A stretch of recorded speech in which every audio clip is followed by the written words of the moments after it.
कुमारी सीतामढ़ी से हूँ और आप लोग के बीच आई हूँ।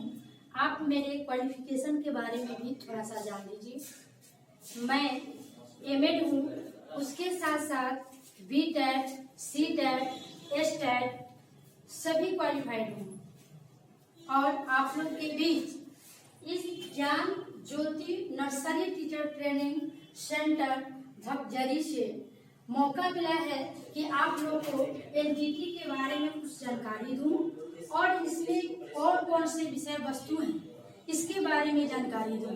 बहुत अच्छी मौका मिली है जिसके कारण हम आप लोग के बीच आए हैं। ठीक है, देखिए, जब आप बच्चे के पढ़ाने के लिए जब तक आप खुद ट्रेनिंग प्रशिक्षण अगर नहीं ले रहे हैं तब तक आप छोटे क्लास के बच्चे को आप नहीं पढ़ा सकते, क्योंकि उस बच्चे का जो व्यवहार होता है उस व्यवहार को स्थिर करना इतना आसान बात नहीं है। उस क्लास के बच्चे को पढ़ाने के लिए आपको खेल खेल में विभिन्न विषय वस्तुओं से आप उसको पढ़ा सकते हैं। आपको उसके लिए अच्छी अच्छी बच्चे वाली सामग्री होनी चाहिए, उस सामग्री से भी बच्चे को आप पढ़ा सकते हैं। लेकिन उससे पहले आपको ट्रेनिंग दी जाएगी कि उस क्लास के बच्चे को आप कैसे पढ़ाएंगे। अब थोड़ा सा हम लोग बोर्ड पर आते हैं, थोड़ा जानते हैं, क्योंकि वीडियो ज्यादा लंबा हो जाएगा तो फिर आप लोग कैसे देख पाइएगा।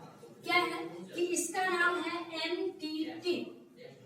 एन का अर्थ होता है नर्सरी, हिंदी में कहते हैं, और टी का हो गया टीचर और इस टी से हो गया ट्रेनिंग, यानी कि नर्सरी टीचर ट्रेनिंग। ठीक है, इस नर्सरी का थोड़ा सा हम लोग जान लेते हैं। नर्सरी का अर्थ होता है कि छोटे बच्चे का विद्यालय। ठीक है, और टीचर जान रहे हैं जिसको शिक्षक कहते हैं, और ट्रेनिंग यानी कि प्रशिक्षण, यानी कि छोटे क्लास के बच्चे को पढ़ाने के लिए आपको जो प्रशिक्षण दी जाती है उसी के अंतर्गत आप भविष्य में टीचर बनिएगा। और घबराना नहीं है, अगर हम लोग छोटे बच्चे के टीचर बन जाते हैं तो इसके साथ साथ नई शिक्षा नीति के तहत जो भी प्रेफरेंस आ रही है उसके साथ साथ हम लोग बड़ क्लास के भी टीचर बन सकते हैं। चलिए, अब इसमें खास करके हम लोग को देखना है कि बाल मनोविज्ञान के बारे में जानना। मेरा एक बुक आता है, अगर आप लोग के बुक नहीं होगा तो आप सेंटर से संपर्क कीजिएगा और संपर्क करने के बाद एक बुक अपने पास रखिएगा, क्योंकि हम यहाँ पर 10 मिनट, आधा घंटा, पौन घंटा पढ़ाएंगे। अगर आप लोग के हाथ में बुक है तो आप उस बुक से आप इसके बारे में अधिक से अधिक भी जान सकते हैं और आगे के लिए हम तो है ये हैं। तो इसमें पढ़ना क्या पड़ता है? सहज रूप से बाल मनोविज्ञान। देखिए कितना आसान से जाता है। अब इसमें पहला क्वेश्चन है, पहले लेसन का पहला ही क्वेश्चन है। इसके बारे में अगर अच्छे से आप जान लेते हैं तो आप कई सारे ऑब्जेक्टिव क्वेश्चन भी बना सकते हैं और इसको लिख भी सकते हैं। तो क्या है, पहला क्वेश्चन है कि बाल मनोविज्ञान से आप क्या समझते हैं? बाल मनोविज्ञान का अर्थ, परिभाषा दे तथा बाल मनोविज्ञान एवं बाल विकास में क्या अंतर है। ठीक है, तो सबसे पहले हम इसका अर्थ बताते हैं। ठीक है, तो क्या है कि मनोविज्ञान एक वैज्ञानिक अध्ययन है। ठीक है, इसके बाद बाल मनोविज्ञान का अर्थ होता है कि बालक के, बाल माने बालक, बाल मनोविज्ञान में बालक के व्यवहार का अध्ययन किया जाता है। ठीक है, कि बच्चा को कैसे व्यवहार कर रहा है, जिसके माध्यम से हम लोग इसका अर्थ जानते हैं बाल मनोविज्ञान। अब कहते हैं कि बाल मनोविज्ञान का क्षेत्र क्या होगा, क्या वो वृद्धावस्था में, क्या वो प्रौढ़ावस्था में, इस सभी अवस्था के बारे में भी आगे हम आप लोग को जानकारी देंगे। जो एक भी क्वेश्चन आप लोग से छूटने का प्रश्न नहीं उठ सकता है कि आप एक भी क्वेश्चन छोड़ सकते हैं, लेकिन उसके पहले थोड़ा सा जानिए। तो इसका क्षेत्र होता है गर्भावस्था से लेकर के किशोरावस्था तक का अध्ययन, इसका मुख्य क्षेत्र है। ठीक है, अब क्या है कि बाल मनोविज्ञान, बाल मनोविज्ञान की परिभाषा। तो ये जो परिभाषा है, यह परिभाषा इसके बारे में किसी न किसी मनोवैज्ञानिक का दिया हुआ होगा, न कि कोई तकनीक का दिया होगा। तो मनोवैज्ञानिक का नाम हम लोग जानते हैं। अगर आपको किसी भी मनोवैज्ञानिक का नाम ना याद हो तो थोड़ा सा इसको सिस्टम से अगर याद रख लेते हैं तो आप एग्जाम में भली भांति से लिख करके आ जाइए। तो KBLDBS। अब ये कहिएगा कि इनका नाम नहीं है, इस हमको टूटी फूटी भाषा में इसको सीखने के लिए, याद रखने के लिए किए हैं। के से क्रो एंड क्रो हो गया, बी से वर्क महोदय हो गया, एल से हरलॉक महोदय, डी से जेम्स ड्रेकर, बी से ब्रूनर और ब्रियत स्किनर। ठीक है, ये सभी मनोवैज्ञानिक का नाम है। ये सभी मनोवैज्ञानिक बाल मनोविज्ञान एवं बाल विकास के बारे में इन्होंने अपना क्या क्या मत दिया, इसके बारे में हम लोग क्या करना चाहते हैं, इसी के बारे में हम लोग आगे के वीडियो में पढ़ेंगे।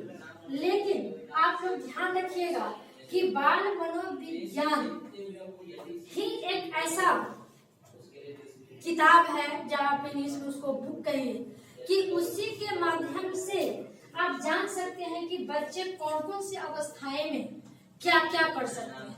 इसकी जानकारी हम लोग विस्तृत आगे लेंगे, क्योंकि सभी अवस्था में अलग अलग क्रियाएं होती है। क्रिएटिव बच्चे अलग अलग होते हैं, जिसे पता, जैसे आप छोटे बच्चे को देखते हैं या उससे बड़ा बच्चा आता है तो आप अनुभव से कह देते हैं कि यह गर्भावस्था, सॉरी ये शेषावस्था की बच्चा नहीं है, ये बाल अवस्था की है।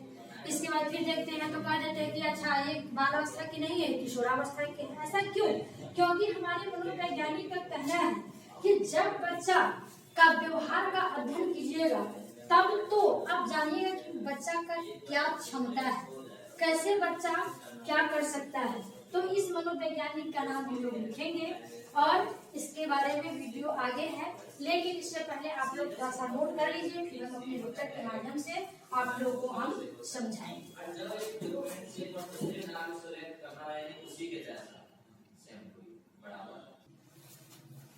चलिए, अब इससे पहले वीडियो में हम लोग देखे थे कि सभी मनोवैज्ञानिक की परिभाषा कैसे कैसे, अब वही जो मनोवैज्ञानिक है उन्हीं के बारे में अब कैसे कैसे उन्होंने बताया वो अब हम लोग जानेंगे इस वीडियो में।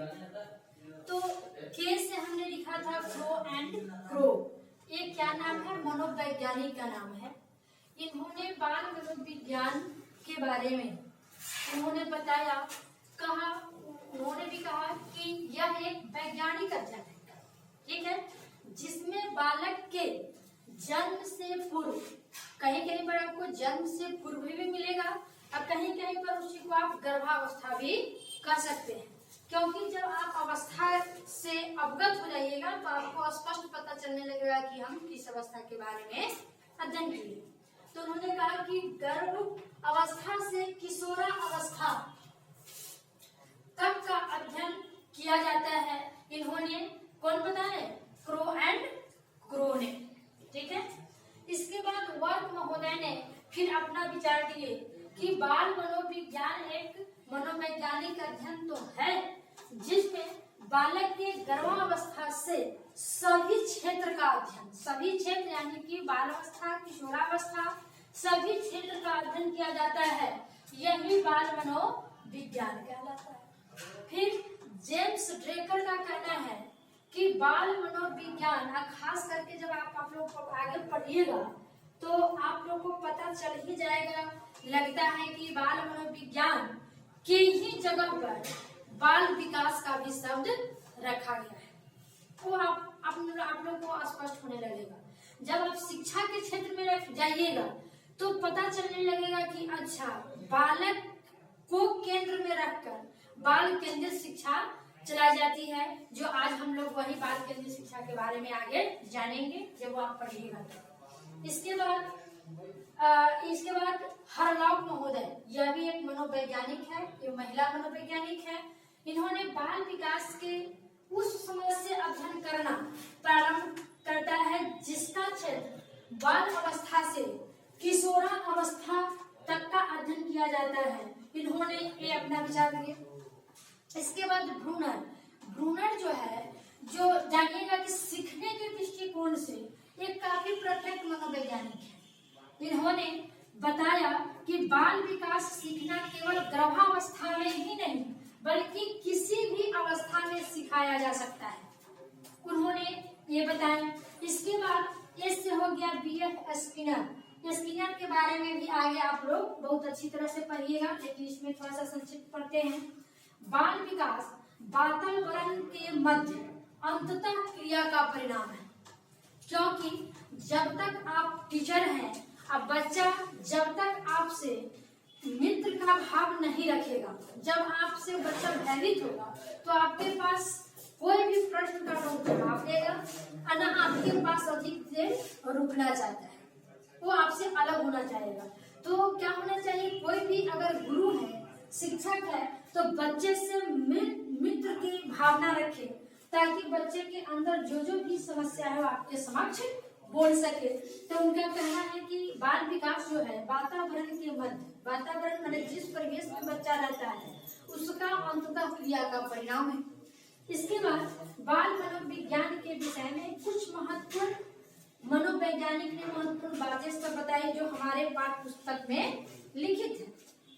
अब आगे का प्रश्न था कि अब हम बाल मनोविज्ञान एवं बाल विकास में क्या अंतर है, इसके बारे में हम लोग जानेंगे।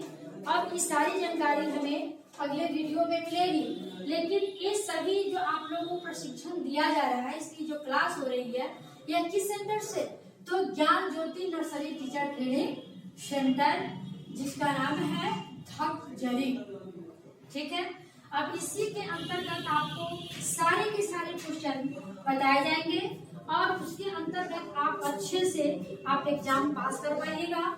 और जानिए कि यह जो पढ़ाई हम लोग कर रहे हैं वो सिर्फ इसी टीचर के लिए ही सीमित नहीं है, इससे आप आगे चल के सीटेट, बीटेट, स्टेट सब में आप इससे आगे बढ़ सकते हैं और बहुत सारी जानकारी आपको मिल सकती है। थोड़ा सा हम जान जाते हैं कि बाल मनोविज्ञान एवं बाल विकास में क्या अंतर है। तो थोड़ा सा हम लोग देखिए क्या पता चलता है। तो बाल मनोविज्ञान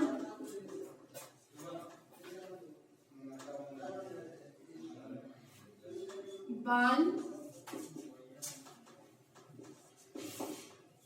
मनोविज्ञान बालक के व्यवहार का अध्ययन किया जाता है,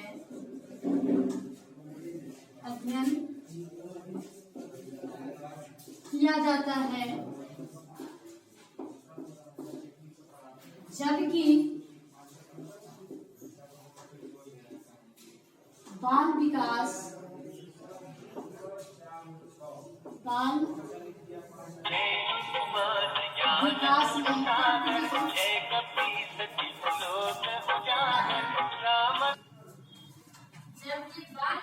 में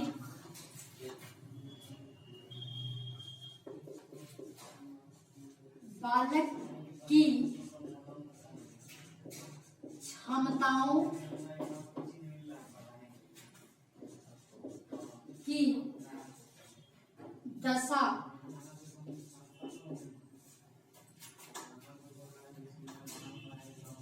का अध्ययन किया जाता है, अध्ययन किया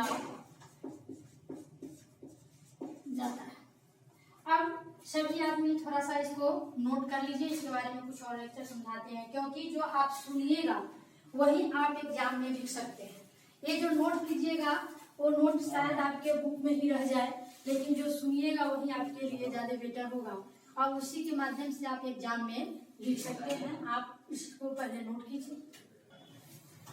चलिए अब क्या है कि बाल मनोविज्ञान और बाल विकास के जो अंतर है इसके बारे में हम आगे जानेंगे, लेकिन थोड़ा सा पहले हम लोग इसके बारे में जान लेते हैं कि बाल विकास में बालक की क्षमता का मतलब क्या है कि बच्चे को आप जो सिखा रहे हैं या उसका जो व्यवहार है वो किस ढंग से किया जा रहा है उसका अध्ययन किया जाता है।